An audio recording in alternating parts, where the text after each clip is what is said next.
la joie quand le soleil m'inonde sur les monts où ta présence abonde. Oh. Jésus, je te suivrai. Dans la peine quand mon âme sombre, dans la vallée du deuil et de l'ombre. Oh. Jésus, je te suivrai. Car tu es mort pour moi.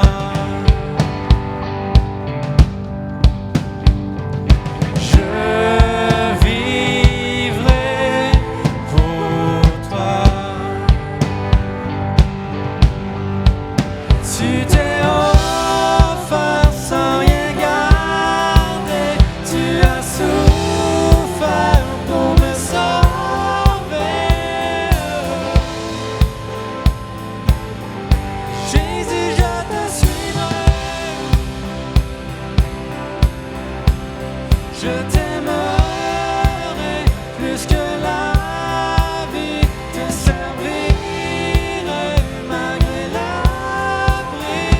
Oh. Jésus, je te suivrai.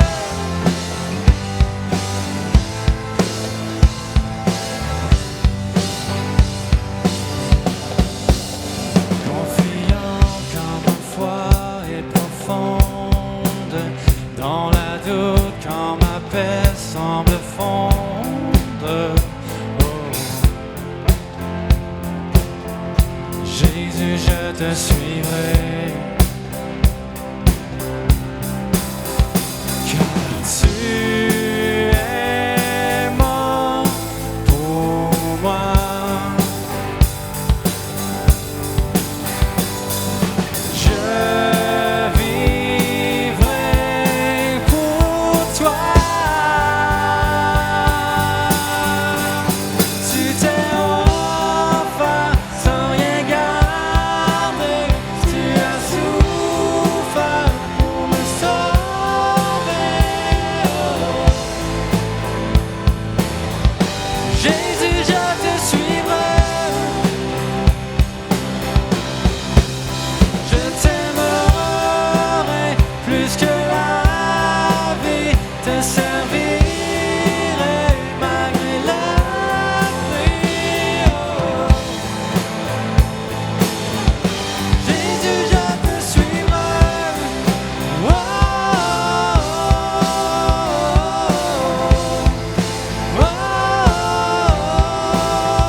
Yes! Wow, vous allez bien? Oui, bienvenue à l'Église 180. Merci aux bands qui nous ont conduits dans cette première toune qui nous met dans l'ambiance de ce qu'on va vivre ce matin. J'espère que vous êtes prêts. C'est un dimanche qui est un peu comme un party. On a des baptêmes ce matin. Vous voyez le baptistère qui est là. Vous avez vu le petit vidéo qui montre que c'est une décision que chacun d'entre nous, on a la liberté, le privilège de prendre que de dire « je vais être baptisé, je veux suivre Jésus ». Bienvenue à cette matinée, bienvenue à cette conclusion de la série que l'on a aussi, Détox. Peut-être que vous avez suivi la série. Si vous arrivez pour la toute dernière, pas d'inquiétude, vous n'allez pas perdre le fil sur ce que vous avez manqué. Vous pouvez suivre, par exemple, ce qui a déjà été fait sur notre chaîne YouTube. Donc, si vous nous suivez aussi en ligne, vous êtes bienvenus. Bienvenue à regarder ce qui se passe. On a cette passion de Jésus, une passion de ce qu'on appelle ici à l'Église 180, notre Sauveur, notre Seigneur, c'est Jésus, et c'est lui qu'on a envie de célébrer, puis qui est le premier. Vous m'avez manqué en passant. Je n'ai pas été parti longtemps. Dimanche passé, j'étais absent, j'étais dans une autre région où je suis allé prêcher dans une autre église. Et puis, vous m'avez manqué. Je m'ennuie de mon église quand je ne suis pas là.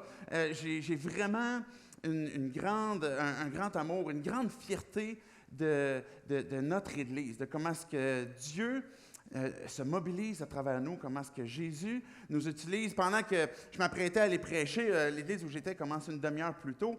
Et puis donc, eux, ils ont la louange avant. Fait que, bref, au moment où j'allais prêcher, je regardais ma montre, puis je voyais que Daniel allait rentrer aussi. Puis là, Seigneur, bénis-le, dirige-le, puis encourage l'Église. Et puis, fait que c'est ça, j'avais cette prière-là pour vous, que vous puissiez avoir du bon temps. J'ai eu du bon temps là-bas aussi. Et vous aurez l'occasion, le pasteur où je suis allé prêcher, vous allez avoir l'occasion de le rencontrer aussi, éventuellement. Après ça, en revenant, je revenais, j'avais de la route à faire, et puis là, je recevais des messages textes. C'était tellement hot, c'était le fun. On a vraiment eu l'occasion de goûter Dieu, de voir la gloire de Jésus. Puis là, j'entendais les choses qui s'étaient faites, et puis j'avais cette grande joie, cette grande fierté de ce qui se vivait, de ce qui se vit ici. Puis en même temps, je me dis, comment ça se fait, vous ne m'avez pas attendu pour avoir autant de fun?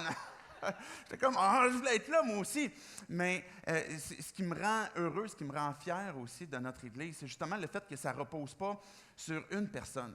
Ça ne repose pas sur une personne qui est terrestre, pas sur un pasteur, pas sur Daniel qui veut prêcher, pas sur le band qui était là ou l'accueil, mais ça repose sur Jésus. Et c'est à cause de lui qu'on peut avoir ce temps de joie, cette célébration-là aussi. Vous savez, une chose que je suis vraiment fier de notre Église aussi, c'est de voir combien vous êtes nombreux à vous joindre, à mettre la main à la pâte, à vous relever les manches et à dire « moi, je veux servir ». Vous savez, là, peut-être que vous n'avez pas vu qu'est-ce qui se passe à partir de 7 heures le matin. Très tôt, avant même qu'on commence à 10h30, c'est comme un peu une ruche d'abeilles. Là. Ça bouge, les choses s'installent, se placent, et puis il y a vraiment un grand groupe. Je vais même apporter une petite photo, peut-être qu'on peut la mettre là déjà, un petit groupe, c'était... On voit l'image au travers. Mais bref, c'était pour faire concept. Ah, voilà. Vous voyez déjà un groupe, là, on prend le temps de prier ensemble, les bénévoles, pour vous, pour ce qui s'en vient, pour que Dieu puisse être glorifié. Et puis, ce groupe de gens que vous êtes, les bénévoles, je suis vraiment fier de vous. Je suis vraiment content de voir comment est-ce que Dieu vous utilise avec ce que vous pouvez donner, avec ce que Dieu vous a équipé. Et c'est vraiment un plaisir de voir tout ce qui se fait. On est une Église qui lutte contre la clique, contre les clics. Il y a une tendance naturelle à ce qu'on se regroupe avec les gens qu'on aime, mais on lutte contre ça. Parce que notre désir, c'est qu'on puisse servir ensemble, qu'on soit ralliés sur une même mission, que les gens loin de Dieu découvrent la vie en Jésus-Christ. Et on est là pour intégrer. Donc, peu importe d'où vous venez, on veut que vous puissiez vous intégrer, peu importe où vous êtes dans votre parcours de foi, où est-ce que vous voulez découvrir Dieu. Peut-être que vous êtes ici ce matin, puis vous dites, moi, j'ai été invité, puis c'est comme je me suis fait forcer, un peu embarqué dans le char, j'aurais dormi encore un matin. Fait que peut-être que vous n'êtes pas du tout à ce point-là, mais même si vous êtes à un point où ce que vous dites, je ne suis pas tout à fait prêt du tout à croire à un Dieu, etc., que vous aussi, vous avez peut-être des questions, que vous avez besoin de réponses, puis on espère que vous allez pouvoir trouver ces réponses-là, et que même si ça fait longtemps que vous connaissez connaissez Dieu, que vous allez à l'Église, vous connaissez la Bible, ben c'est aussi notre désir qu'on découvre la vie en Jésus. Et pour ça, ben on veut s'intégrer, puis l'activité que l'on voit, que ce soit dans la semaine, vous savez, samedi passé, il y avait la distribution de chocolat chaud avec des épinglettes. Je ne sais pas si vous vous souvenez combien il faisait froid samedi passé. On ne devrait pas dire seulement, il faisait frette.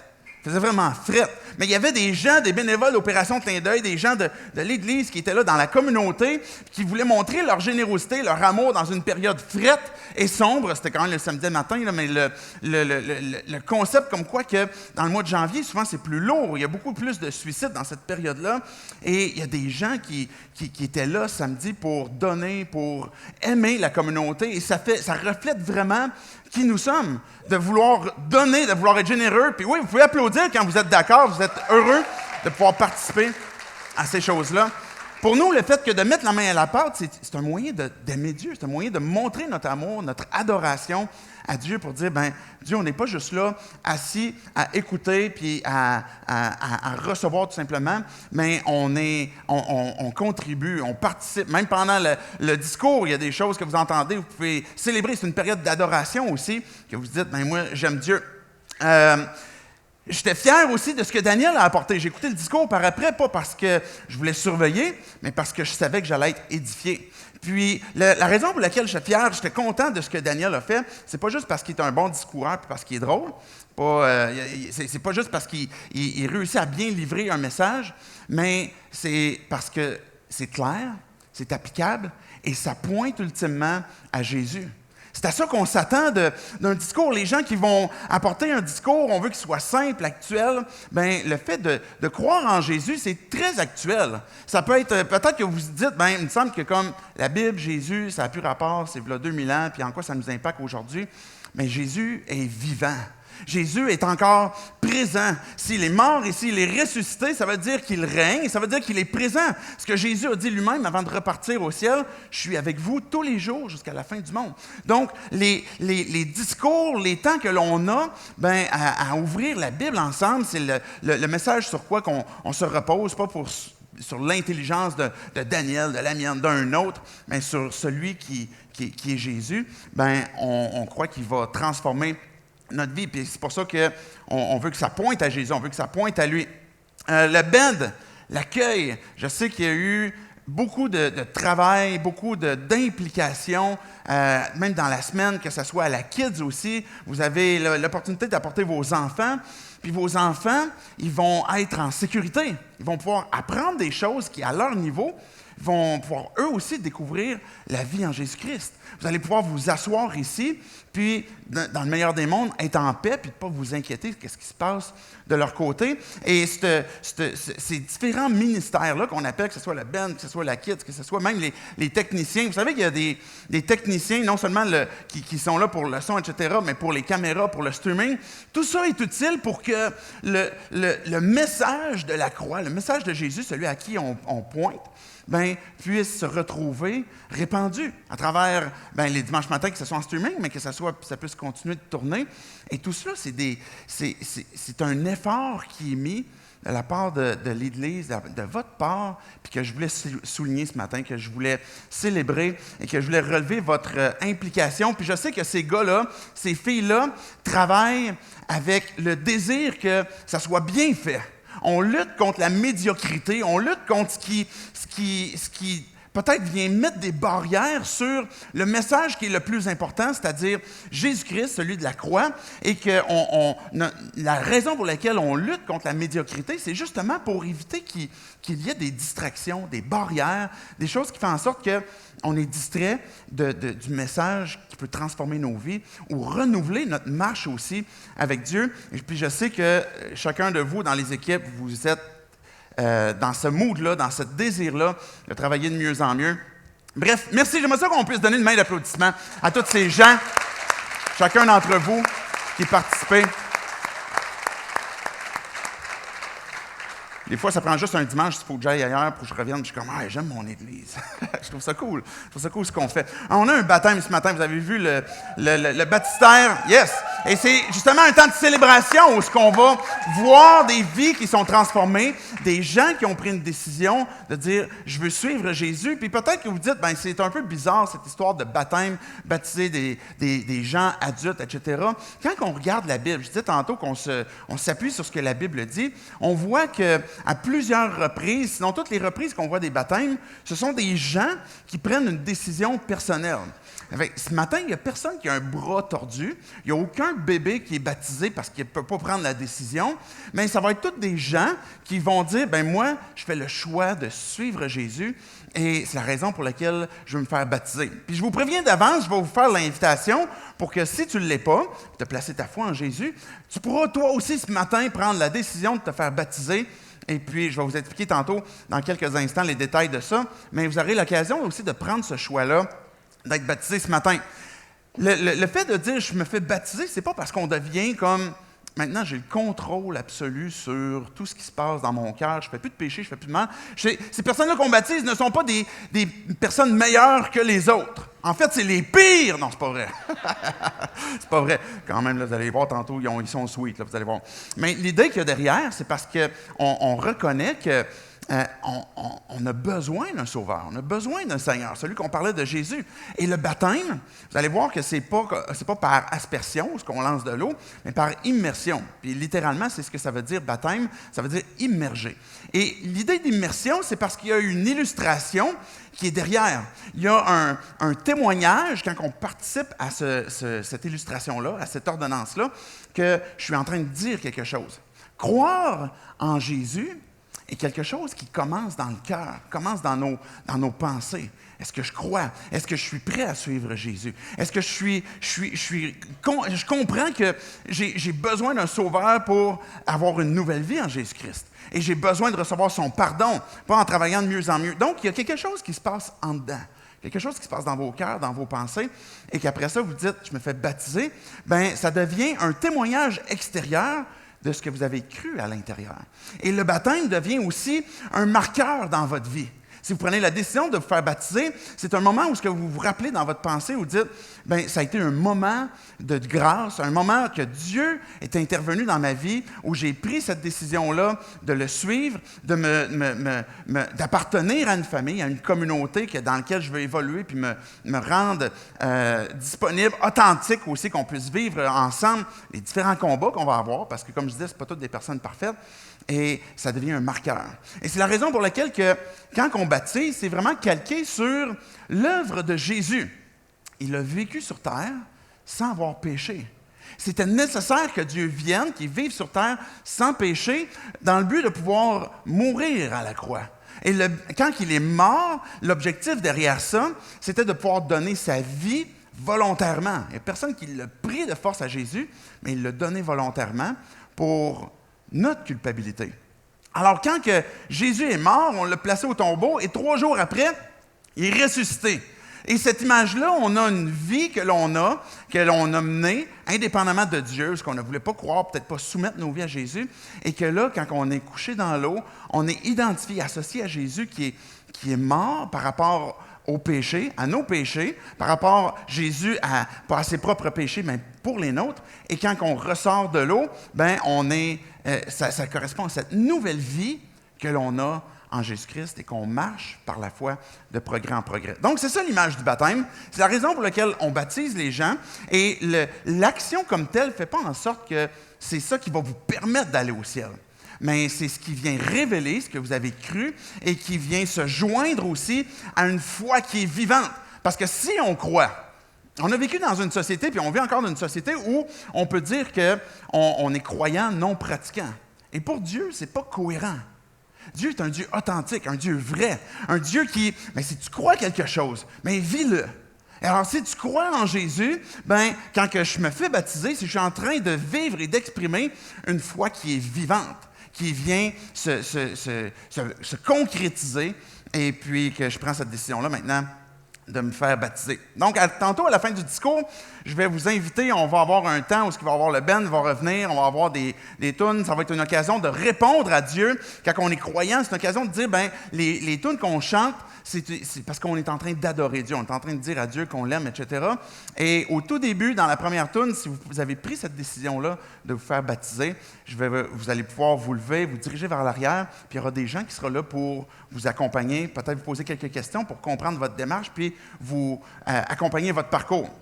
Je veux commencer avec un premier texte pour faire la transition avec ce qu'on voit ce matin à la conclusion de Détox, c'est le découragement. Je me disais, quel sujet pertinent pour joindre une matinée de célébration que de parler de découragement. Mais vous allez voir, je pense qu'il y a quelque chose qui j'espère, va être encourageant. On commence avec un premier texte de Ésaïe 35, les versets 4 à 6, excusez. « Dites à ceux qui ont le cœur troublé, prenez courage, n'ayez pas peur, voici votre Dieu. Elle viendra la vengeance, la rémunération de Dieu. Il viendra lui-même pour vous sauver. Alors les yeux des aveugles seront ouverts et les oreilles des sourds seront débouchées. » Verset 6. « Alors le boiteux sautera comme un cerf et la langue du muet lancera des cris joyeux. Oui, de l'eau jaillira dans le désert et des ruisseaux dans la plaine aride. » J'aimerais ça qu'on prie, puis qu'après ça, on va prendre le temps de regarder qu'est-ce que ça veut dire pour nous aujourd'hui, ce texte-là. Dieu, on veut te dire merci pour l'occasion qu'on a ce matin de pouvoir célébrer, d'être dans la fête avec ces baptêmes qui s'en viennent, prendre le temps aussi d'arrêter nos cœurs, d'arrêter nos pensées, de mettre de côté nos activités, nos inquiétudes, ce qui occupe présentement peut-être nos pensées, que tu puisses venir nous parler. Tu nous connais chacun d'entre nous, tu connais, Dieu, nos défis, nos difficultés, tu connais notre parcours avec toi. Je te prie que tu puisses venir nous parler à chacun d'entre nous d'une façon personnelle, qu'on ne croit pas Dieu ou qu'on croit en toi, et que tu puisses, Dieu, venir te révéler, te faire connaître, puis qu'on puisse découvrir qui tu es. C'est en ton nom, Jésus, qu'on prie ces choses. Amen. Amen. Je vous conte une histoire, ça va faire le lien peut-être avec le sujet de la semaine passée de Daniel, la honte. Il y avait un événement qui m'est arrivé récemment qui est une combinaison de honte et de découragement. Je suis vendredi, on est vendredi, puis il me semble que c'est ça, c'est vendredi. En tout cas, c'était quand Saint-Valentin, c'est-tu vendredi? C'était ça? En tout cas, donc c'est jeudi. OK. C'est jeudi, et là, je dois partir aller faire une raid à Montréal. Je ne pourrais pas être avec ma femme dans la soirée de jeudi. Puis vendredi, on a une grosse journée. Et puis là, je me dis, je vais tout de suite aller acheter les trucs pour la Saint-Valentin. Je vais être sûr de ne pas passer de rette. Fait que là, je m'en vais chercher à la sac une petite bouteille de vin pour ma femme. Puis je m'en vais. Je me suis dit, mais il y a un fleuriste juste à côté. Je vais aller chercher des fleurs. Puis, tu sais, ça va de soi, comme une petite bouteille de vin avec une douzaine de roses. Fait que là, je rentre là, chez le fleuriste, qui est juste à côté. Et là, je vois qu'il y a déjà comme des gens qui ont eu la même idée que moi, tous des hommes qui sont là et qui attendent eux aussi leur rose. Et là, je vois que ils ont tous été répondus, donc c'est moi le prochain. Fait que j'ai même pas le temps de rentrer, de regarder. J'ai à peine franchi la porte. La madame, elle vient me voir. « Bonjour, monsieur, c'est quoi vous voulez? » Une douzaine de roses, là. OK, pas de problème. Quelle couleur? Rouge, là, comme tout le monde. Est-ce que vous voulez du gyps avec ça? Du gyps? C'est quoi le rapport? Pourquoi on mettrait des feuilles de J-Proc dans... En tout cas, bref. Allez, j'ai compris, c'était les petites fleurs blanches. Fait que là, je me suis dit, OK, c'est pas une question de réno. Fait que là, ouais, les petites fleurs blanches, là, coudonc, ça va avec, c'est tant mieux, correct. Fait que là, pas de problème. Fait que là, elle part, puis là, elle commence à préparer le bouquet de fleurs. Puis là, moi, j'attends. Puis, tu sais, il se passe comme quelques minutes. Et là, tout d'un coup, avec le temps que j'ai à perdre, je réalise qu'il y a une petite affiche sur le comptoir qui indique les prix. Et là, je vois comme 3 roses, 25 $. 3 roses, 25 $. Et là, j'avais peur de continuer de lire la feuille. Là, 6 roses, 48 $. C'est comme à peu près 6 roses, 48 $. Comme ça va finir où, là? Puis là, je vois 12 roses rouges, 70 $. Là, je me suis dit, qu'est-ce que je fais? qu'est-ce que je fais? Là, et là, je la vois qui est en train de pédaler pour organiser le bouquet de fleurs, puis tout ça. Puis là, moi, j'ai donné de la job, tu sais. Puis là, il y a plein d'autres hommes qui sont là, puis qui, eux aussi, attendent. Puis là, moi, je veux pas avoir de l'air d'un cabochon qui est comme, tu sais, j'ai pris en effet des fleurs, puis finalement, tu sais, je veux plus les prendre, je veux plus les payer.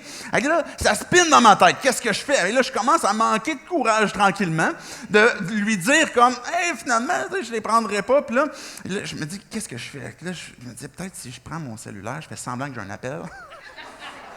Là, je savais que je suis pas très bon acteur. Là, j'avais de la misère à acter d'être au téléphone. Fait que là, je faisais semblant de pitonner, puis là, je me dis, peut-être que je peux me diriger vers la porte. Mais le fleuriste, c'est une binerie. Là, c'est comme, tu peux pas sortir comme incognito, juste t'en aller. Et puis là, je vois la madame qu'elle s'approche, puis là, elle dit, hey, votre bouquet est prêt, monsieur. On va faire 70$ plus taxes, 86$. Là, j'avais une petite larme de sang qui coulait ici, là. C'est oui, madame, pas de problème. Ne bougez pas, je vais aller remodifier mon hypothèque. Là, j'ai manqué de courage, puis j'ai payé le bouquet. Puis je suis reparti avec, puis je me disais, mais voyons donc, qu'est-ce que j'ai fait là? Ça n'a pas de bon sens. Puis là, j'essayais de me convaincre de différentes choses. Ben, tu sais, ma femme, elle vaut un bouquet, c'est sûr, de 86$, c'est certain, tu sais. Et où je me disais, peut-être que ça va compenser pour toutes les fois où j'en ai pas acheté, j'aurais dû. Puis peut-être compenser aussi pour toutes les fois où j'y en achèterais pas. Là, je me trouvais des bonnes raisons pour comme bien vivre avec moi-même. Fait que vous voyez, il y avait comme un peu de sentiments mélangés là-dedans, de honte, de découragement. Découragement, c'est un manque d'énergie, un manque de volonté, un manque de capacité à poser une action dans laquelle on doit intervenir, on doit faire quelque chose. Et on est tous soumis à vivre du découragement un jour ou l'autre. Ça touche tout le monde, ça nous affecte tous. On est tous concernés par le fait qu'on a de la difficulté à maintenir quelque chose. On arrive à un point où on manque de force peut-être pour poursuivre quelque chose qui est à notre travail, pour poursuivre une relation amoureuse. Il y a plusieurs choses comme ça qui peuvent nous conduire au découragement et qui nous affectent. Et puis là, c'est une petite circonstance qui m'a coûté quand même très cher. Mais il y a des périodes de nos vies qui viennent nous amener beaucoup plus de découragement que d'acheter un bouquet comme ça. Et ça nous emmène, comme je disais, à un manque de courage. Dans le fond, je ne vous apprends rien que le découragement, c'est un manque de courage. Il y a quelque chose, il y a une force, il y a une vigueur, il y a une motivation qui n'est plus là, qui a quitté. Et puis peut-être que vous dites, je suis fatigué d'essayer d'être fort.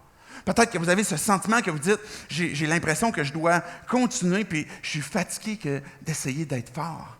Et puis que vous avez la difficulté, puis même le découragement peut conduire facilement à la dépression, peut conduire facilement à des erreurs, des échecs dans nos vies, des mauvaises décisions qui peuvent nous amener encore plus loin. C'est quoi les sources de découragement? Avant qu'on revienne à notre texte, on a dans la Bible, peut-être que vous dites, mais comme, tu sais, Dieu, il ne veut pas qu'on se décourage, c'est comme, ça ne devrait pas être humain. Peut-être que vous avez tendance à penser qu'il faut se fouetter puis comme être jamais découragé. Mais la Bible est très intègre avec le genre humain, avec l'humanité.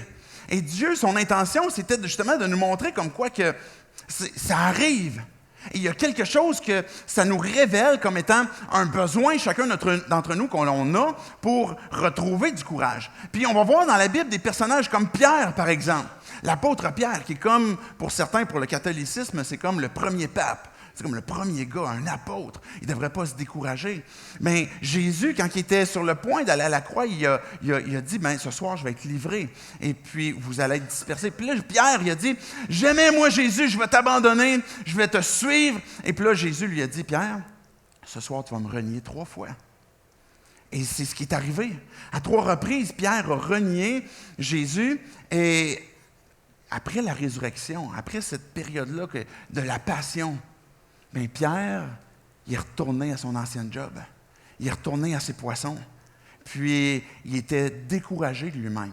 Ça, être découragé de soi-même, c'est une des sources de découragement que l'on a. Peut-être que vous êtes découragé de retomber dans des mêmes patterns. Vous êtes découragé de reproduire des mêmes erreurs. Vous êtes découragé du manque, peut-être, de force que vous avez. Peut-être de votre marche avec Dieu. Peut-être de certaines décisions. Être découragé de soi-même est quelque chose qui nous arrive. qui nous arrive, chacun d'entre nous. Peut-être que, comme Job, la Bible nous parle d'un gars qui s'est fait décourager de par sa femme, de par ses amis, des gens qui étaient proches de lui et qui essayaient de l'encourager, essayaient de l'aider. Et ce qu'ils ont fait plutôt, c'est de l'abattre, de le décourager encore plus. Bien, Job, écoute, si tu vis ces difficultés-là, si vous lisez le livre de Job, vous allez voir que ce qu'ils font, les amis de Job, c'est, bien, dans le fond, les difficultés que tu vis, c'est parce que tu as dû comme mal agir à quelque part. Tu as juste comme ce qui doit te revenir d'en face. Fait que, tu sais, tant pis pour toi.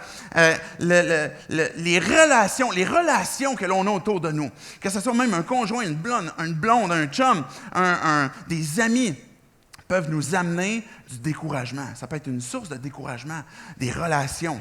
Peut-être comme Élie. Si vous connaissez l'histoire d'Élie, vous savez que Élie est comme un personnage important de la Bible.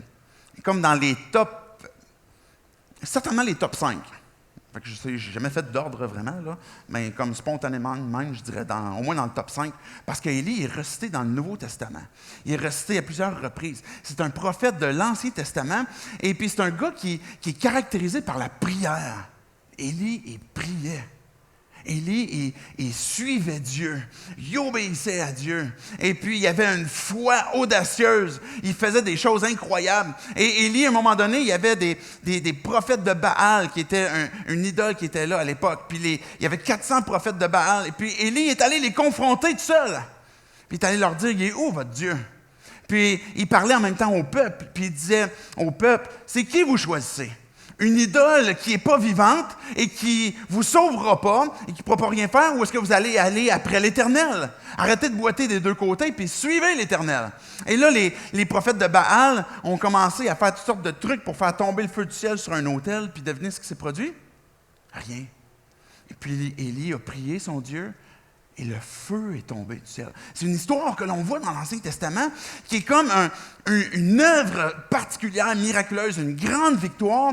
Mais tout de suite après ça, il y avait la reine Jézabel qui, elle s'est dit, parce que là, les prophètes de Baal avaient été tués, elle s'est dit, là, Élie, t'es faite. Je vais courir après toi puis je vais te tuer. Élie vient de vivre une grande victoire et ça le plonge dans une dépression, dans un profond découragement. Et si vous lisez le texte, vous allez voir qu'Élie se sauve pour que sa vie soit épargnée. Il a peur de mourir. Puis on voit à travers l'histoire d'Élie comment est-ce que Dieu est venu l'encourager. Puis c'est pas l'histoire d'Élie ce matin que je veux relever, mais les différents personnages comme ça qui sont importants, bien, on voit qu'ils ont vécu du découragement. J'aurais pu citer aussi Jérémie qui a vécu du grand découragement, même par rapport à Dieu.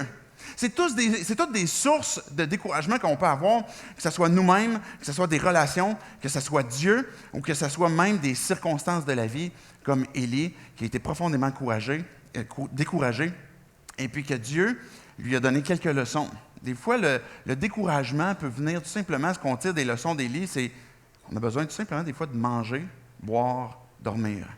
Des fois, le découragement est aussi simple que je suis fatigué. J'ai besoin de dormir, j'ai besoin de manger, on est en burn-out.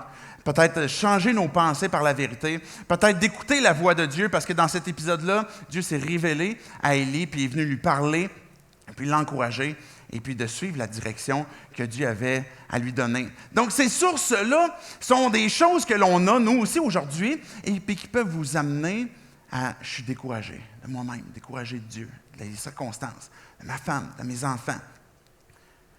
En quoi est-ce que la prophétie d'Ésaïe qu'on a lue tantôt vient changer notre perspective, vient changer notre cœur pour qu'on puisse retrouver du courage? Regardez, on va relire rapidement qu'est-ce que le texte dit.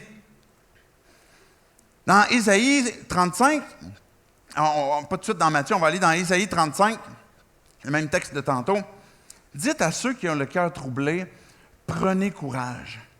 Ésaïe est en train d'annoncer une prophétie, que Dieu est en train de parler, puis ceux qui ont le cœur découragé, dites-leur, prends courage, prenez courage. N'ayez pas peur. Voici votre Dieu. Qu'est-ce qu'il dit? Elle viendra, la vengeance. Peut-être que tu te sens dans une période d'injustice, Tu te sens qu'on devrait intervenir en ta faveur. Il y a quelque chose qui te dérange, il y a quelque chose qui te décourage, une circonstance de la vie, une relation. Il y a quelque chose qui vient voler ta joie, t'amène du découragement. Et Dieu il dit, je vais intervenir. Et puis, je vais donner aussi. Je vais récompenser. J'ai la rémunération de Dieu. Lui-même, il viendra lui-même pour vous sauver. Voici ce que Dieu est en train d'annoncer d'avance. On se trouve à l'époque d'Ésaïe, quelques centaines d'années avant que Jésus vienne, et il est en train de dire, Dieu va venir lui-même pour apporter du courage. Alors les yeux des aveugles seront ouverts, les oreilles des sourds seront débouchées. Verset 6. Alors, il parle des yeux, des oreilles, les boiteux qui vont sauter comme un cerf, la langue du muet lancera des cris joyeux. Oui, l'eau jaillira dans le désert et des ruisseaux dans la plaine aride. Cette expression ici de cette dernière phrase qu'on a, qui est très poétique, est en train de nous illustrer, de nous révéler que là où peut-être il y a ce désert, où il n'y a plus d'eau, où on a l'impression que c'est sec, il n'y a plus de courage, il n'y a plus de volonté, il n'y a plus de motivation, il n'y a plus le goût de persévérer, Dieu va venir faire jaillir dans le désert son eau. Il va venir transformer des périodes de nos vies, quand on va placer notre foi en lui, qui vont être transformées, renouvelées, et qu'il y a des ruisseaux qui vont pouvoir couler. Cette prophétie-là est en train de pointer précisément à Jésus. À un moment donné, je vous ai cité tantôt différents personnages, puis Jean-Baptiste, qui est associé même à Élie. C'est le Élie qui devait venir, qui devait revenir. Jean-Baptiste est ce prophète qui a fait aussi de grandes choses, qui a conduit des foules à la repentance pour préparer l'arrivée du Seigneur. Jean-Baptiste a été ce personnage ultra influent, et puis à un moment donné, il s'est fait emprisonner par Hérode, puis il est en prison. Savez-vous ce qui se passe maintenant dans la tête à Jean-Baptiste? Du découragement. Jésus, il va se passer quoi? Qu'est-ce qui va arriver? Jésus n'est pas là, mais peut-être qu'il parle tout seul, je ne sais pas. Il y avait de ses disciples qui venaient des fois le visiter à la prison, puis il va dire à ses disciples, allez poser cette question-là à Jésus. On peut aller dans Matthieu 11. Posez-lui cette question-là. Es-tu celui qui doit venir ou devons-nous en attendre un autre? Jean-Baptiste a prêché l'arrivée du Messie, a annoncé aux foules que Jésus s'en venait. Puis, son cœur est troublé. Il commence à vivre du découragement parce qu'il est en train de perdre la perspective de qu'est-ce qui se passe puis qu'est-ce qui va se passer. Est-ce que c'est celui qui devait venir ou est-ce qu'on doit en attendre un autre? Puis Jésus, il ne l'a pas renvoyé en disant « Qu'est-ce que tu fais avec ton découragement? Voyons donc, t'es Jean-Baptiste, comme réveille. » Il n'a pas fait ça. Quand on arrive à Dieu avec notre découragement, Dieu ne nous renvoie pas. Qu'est-ce que Jésus a dit? Jésus leur répondit, « Allez rapporter à Jean ce que vous entendez et ce que vous voyez. » Il y avait les disciples de Jean qui étaient venus voir Jésus, et pendant qu'ils étaient venus voir Jésus, ils étaient en mesure de constater qu'est-ce qui se passait. Il est en train de se produire quelque chose. Il est en train de se produire des miracles. Allez lui dire qu'est-ce que vous entendez puis voyez. Les aveugles voient, les boiteux marchent, les lépreux sont purifiés, les sourds entendent, les morts ressuscitent. Et la bonne nouvelle est annoncée aux pauvres. Heureux celui pour qui je ne représenterai pas un obstacle. Jésus est en train de citer la prophétie d'Ésaïe. Parce que ce n'est pas juste quelque chose qui est à venir qu'Ésaïe annonçait, mais quand que Jésus parle, il est en train de leur dire, regardez, les boiteux marchent, les aveugles voient, les muets, ils rendent gloire à Dieu, les morts ressuscitent. Allez dire ça à Jean-Baptiste. Dites à ceux qui ont le cœur troublé que Jésus est là, que Jésus est venu et que Jésus est tout-puissant pour transformer les vies, pour transformer de ces déserts qui semblent ne plus rien avoir et pour faire repousser des choses qui concernent la vie. Jésus est, on voyait dans le texte d'Ésaïe, il va venir lui-même. Jésus est Dieu. Tantôt, on va baptiser des gens et qu'on va leur poser la question, est-ce que tu crois que Jésus est Dieu? Parce que Jésus est Dieu qui est venu pour te rencontrer. Que tu sois un croyant, que tu ne sois pas croyant. Et il est venu pour te rencontrer, pour marcher avec toi, pour te donner sa présence, d'abord et avant tout. C'est pas juste que je veux être guéri de différents trucs que je peux avoir, mais c'est j'ai besoin de la présence de Dieu ultimement. Et ce que c'est en train d'apporter à Jean-Baptiste, ce témoignage-là, c'est de l'espérance. Une espérance qui, Jean-Baptiste, attends-en pas d'autre. C'est lui qui devait venir. Dieu lui-même est venu et puis Dieu lui-même est en train de transformer les vies. Vous savez, une chose qui arrive des fois, quand on entend parler des fois de certains discours, quand on lit la Bible, on peut vivre du découragement. Peut-être que vous êtes de ceux qui ont connu l'Église et que vous dites, mais moi je trouve ça pénible la vie chrétienne. Je trouve ça pénible que tu suives Dieu. C'est rempli de toutes sortes de choses, puis ça me décourage. Ça ne prend pas beaucoup de temps pour que ça me décourage. Si Jésus est venu, lui qui est Dieu, est-ce que c'est pour qu'on continue de vivre une vie aussi pénible? Je fais une petite transition rapide pour nous aider à voir comment est-ce qu'on doit comprendre les vérités de Dieu. Et puis cette transition-là va nous amener même aussi à... Je vais vous présenter qu'est-ce qu'on va voir à partir de dimanche prochain. La série qu'on va voir, je l'ai appelée « Silhouette ». Silhouette, pourquoi? Parce que c'est la silhouette de Jésus que l'on voit à travers tous les textes. Que ce soit à partir des tout premiers textes jusqu'au dernier texte, on veut rechercher, voir, il est où Jésus là-dedans? Et c'est quoi qui vient transformer? Comme la prophétie d'Ésaïe qui annonce que lui-même il vient et que la réponse que Jean-Baptiste reçoit de Jésus, c'est moi qui est là. C'est moi qui transforme les vies. C'est moi qui ai cette puissance-là. Quand on lit la Bible, par où commencer? C'est un peu ça la thématique qu'on va voir. Peut-être que vous cherchez à savoir comment je peux lire la Bible, comment ça peut vraiment avoir un impact dans ma vie. Mais première des choses, on regarde voici ce que la Bible dit. Bon, OK, on a lu la prophétie d'Ésaïe, on essaie de comprendre qu'est-ce que ça veut dire, et puis, justement, la deuxième étape, on essaie de comprendre les éléments qui sont là-dedans, puis après ça, on arrive à, maintenant, vas-y, puis fais-le! Puis là, souvent, on frappe un mur. Parce que on n'a pas la capacité. On n'a pas la capacité de persévérer. On n'a pas la capacité de maintenir toujours la motivation dans son piton. On n'a pas la capacité de maintenir la force pour performer la foi en Dieu tous les jours de notre vie. Et là, on lit la Bible, puis on fait ces 3 étapes-là, puis maintenant, vas-y, fais-le. Puis, il y a une étape entre les deux qui est l'autre avant. Attends. Avant d'essayer de partir, puis de réussir à le faire, la raison pour laquelle Jésus est venu, c'est pas juste pour nous donner sa parole, qu'on cherche à comprendre qu'est-ce que sa parole dit, puis qu'après ça, qu'on se dit, OK, maintenant, je me relève les manches, puis je le fais, mais attends un peu, puis regardez la 4e, vous l'avez déjà vu. Essayez pas, je vous ai reconnu. Regarde à ton Sauveur. Regarde à comment Jésus a fait cette action-là. Regarde comment est-ce que Jésus veut vivre à travers toi. Quand on baptise quelqu'un, si vous avez été baptisé, c'est que vous êtes mort et ressuscité avec Christ. Et si vous vivez aujourd'hui dans la chair, vous vivez sur la terre, vous vivez dans la foi, dans la confiance en Jésus-Christ, qui est mort et qui est ressuscité, et que sa performance que lui a fait est possible à être vécue à travers ta vie. Et c'est le seul moyen que de pouvoir avoir cette vie parfaite, parce que Dieu ne veut pas que tu sois une meilleure personne. Dieu veut que tu sois parfait, ni plus ni moins.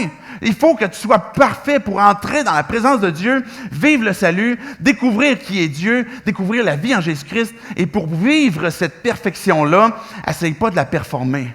Mais regarde à comment Jésus a performé. La même façon que quand tu te poses la question comme Jean-Baptiste, Jésus, c'est quoi je dois faire? Est-ce que je dois attendre encore? Mais va à lui, pose-lui la question. Dis-lui tes découragements. Dis-lui ce qui est lourd sur ton cœur. Confesse-lui peut-être les choses que tu as dans ta vie que tu as de la difficulté à abandonner. Et demande-lui son aide. Regarde les yeux sur lui. Qu'est-ce que Jésus a fait? Sa vie sur terre, elle a été menée parfaitement.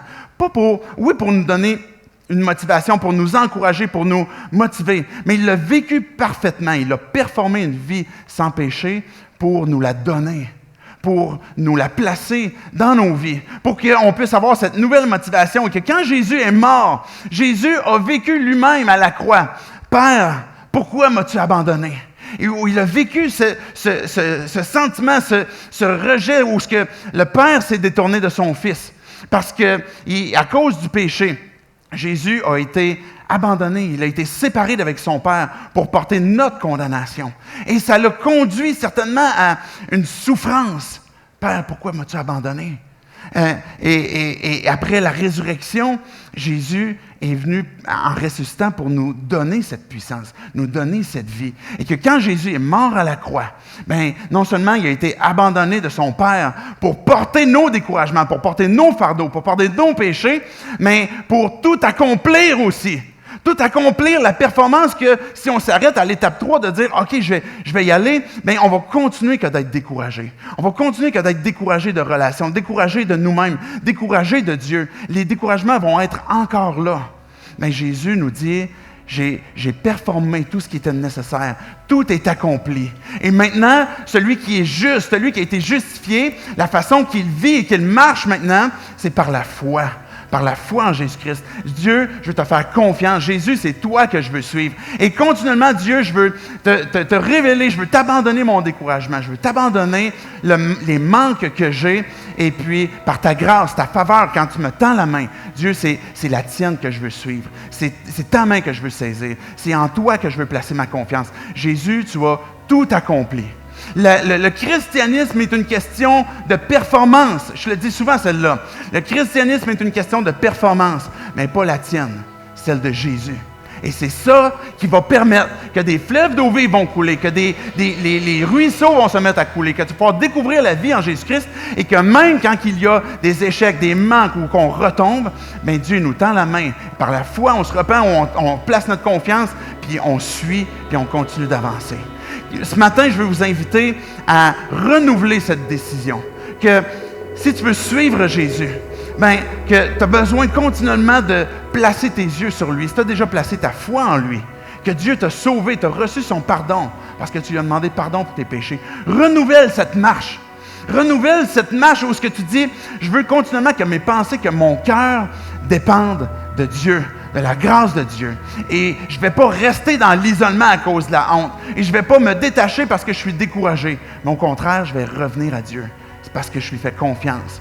Et ce matin, si tu n'as jamais pris cette décision de te faire baptiser, de dire « Je suis Jésus », et quand on suit Jésus, je disais tantôt, c'est une foi qui est vivante, bien, il y a quelque chose qui nous emmène à passer à l'action. Et cette action-là, la toute première action que Jésus nous demande quand on veut le suivre, c'est « Fais-toi baptiser. Suis-moi à travers les eaux du baptême. » Qu'est-ce qui s'est passé à l'intérieur? Que les gens autour vont pouvoir le voir et savoir qu'il a décidé de suivre Jésus. Pas dans sa performance, mais il a décidé de se repentir, de lui donner son fardeau, son péché et de recevoir de Jésus sa vie. Et c'est ça que l'Assemblée va pouvoir comprendre si tu as pris la décision de te faire baptiser. On a prévu tout ce qu'il faut. Si tu n'as pas le linge, le maillot, la serviette pour te faire baptiser, tout est en place pour qu'on puisse te le donner, pour que tu puisses... On a cherché à enlever toutes les barrières possibles pour que si tu décides de suivre Jésus ce matin, que tu peux prendre la décision, te diriger à l'arrière, et il y a des gens qui vont être là pour t'accueillir, pour te poser quelques questions, pour t'accompagner, et puis de voir comment est-ce que ça va être le meilleur cheminement pour toi, et ensuite de te faire baptiser. Il y a déjà des gens ce matin qui ont prévu se faire baptiser. J'aimerais qu'on puisse, tout le monde, se lever. On va terminer par la prière, et après la prière, tous ceux qui veulent se faire baptiser ce matin, qui veulent prendre la décision de suivre Jésus, et puis de témoigner à travers les eaux du baptême, vous allez être invités après la prière à vous diriger dans le hall d'entrée. Dieu, on va te dire merci pour encore ce texte. Merci Jésus, parce que ta réponse, elle est claire. Regardez qu'est-ce qui s'est produit. Regardez mon œuvre. Regardez qu'est-ce que j'ai fait. Et on te dit merci Jésus, parce que tu es celui qui accomplit la vie, celui qui déploie la vie, celui qui pardonne les péchés, celui qui vient faire revivre tout ce qui est mort dans nos vies. Dieu, si on a déjà placé notre foi en toi, on veut renouveler notre marche avec toi, renouveler nos cœurs, que de ne pas simplement s'arrêter à « je vais aller puis je vais forcer maintenant ce que je lis dans la Bible », mais je vais garder les yeux fixés sur toi, tendre la main vers toi. Mettre Dieu, ces choses en pratique dans ma vie ne sont possibles uniquement que si c'est toi qui les performes dans ma vie. Merci parce qu'à chaque instant, tu me tends la main, tu me relèves, et puis c'est toi, Jésus, qu'on veut suivre ce matin. Et pour nous, Dieu, ceux qui n'avons jamais encore pris cette décision de placer notre vie entre tes mains, on veut te dire qu'on te demande pardon. parce que nos cœurs, parce que nos pensées génèrent ce mal qui nous sépare de toi. Dieu, on te le confesse, on t'en demande pardon. On le reconnaît comment est-ce que ça nous a séparés de toi. Comment est-ce que dans le fond, on est rebelle de toi. Comment est-ce qu'on veut rien savoir. Mais maintenant, on comprend que tu nous donnes la vie. On veut se faire ce 180, se tourner vers toi, prendre ta main, te demander pardon pour nos péchés, pardon pour notre attitude rebelle. Et Jésus, on veut que tu sois celui qui vient nous transformer, que par ton esprit, tu puisses venir renouveler nos cœurs, nos pensées, venir nous sauver, venir nous intégrer dans cette famille. Et Jésus, c'est toi qu'on veut suivre ce matin. Et c'est à cause de toi que je prends cette décision de me faire baptiser ce matin, parce que je veux te suivre, toi seul, par ta grâce. Et c'est en ton nom, Jésus, qu'on prie ces choses. Amen. Amen. Tous ceux qui ont prévu se faire baptiser, ceux qui c'est déjà planifié, je vous invite à aller vers l'arrière, à aller vous préparer, et que si vous avez pris la décision ce matin, allez-y sans tarder, n'hésitez pas. Dirigez-vous vers l'arrière et quelqu'un sera là pour vous rencontrer, vous accompagner dans votre préparation.